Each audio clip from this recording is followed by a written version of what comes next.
When she was healthy, Morgan was a very happy presence in our lives, and it was a great tragedy when she died suddenly at the age of 7.5.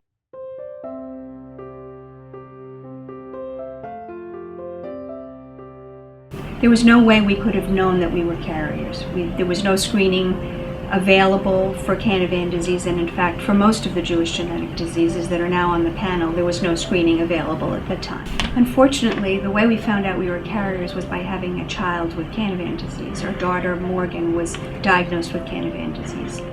Morgan was a beautiful child. She had a pale peaches and cream complexion and beautiful brown eyes.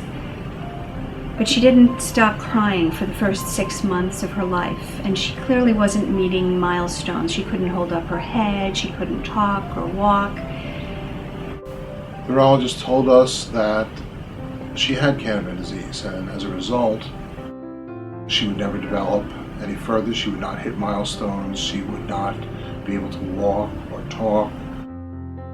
She cognitively was at the level of a 6-month-old child and would never develop beyond that.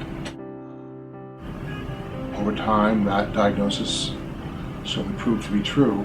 She developed seizures, she lost her vision at the age of 2 after a major seizure.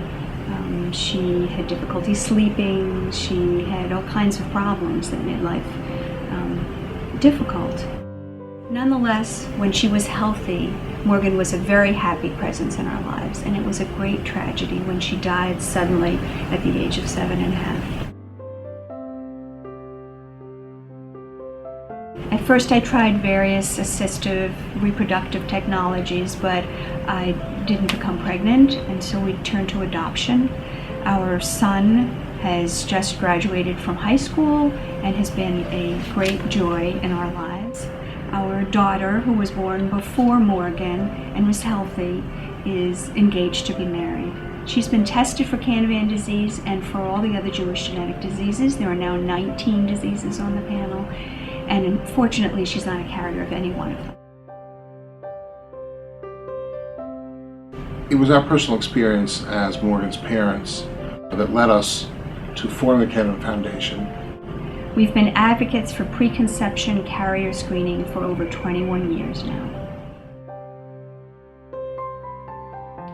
Don't think that being a carrier couple means that you can't have a healthy family. We're both carriers and we have 2 wonderful children. It is also imperative if you've already had a healthy child but have not been screened, to be screened before you have any subsequent children. You are still at risk for having a child with one of these diseases in the future. Please, if you or your partner has any Jewish ancestry, speak to a doctor and a genetic counselor about preconception carrier screening. No one wants to have a child affected by one of these diseases. They're serious diseases. And if you're screened and you find out you're carriers, there are ways to have a healthy family.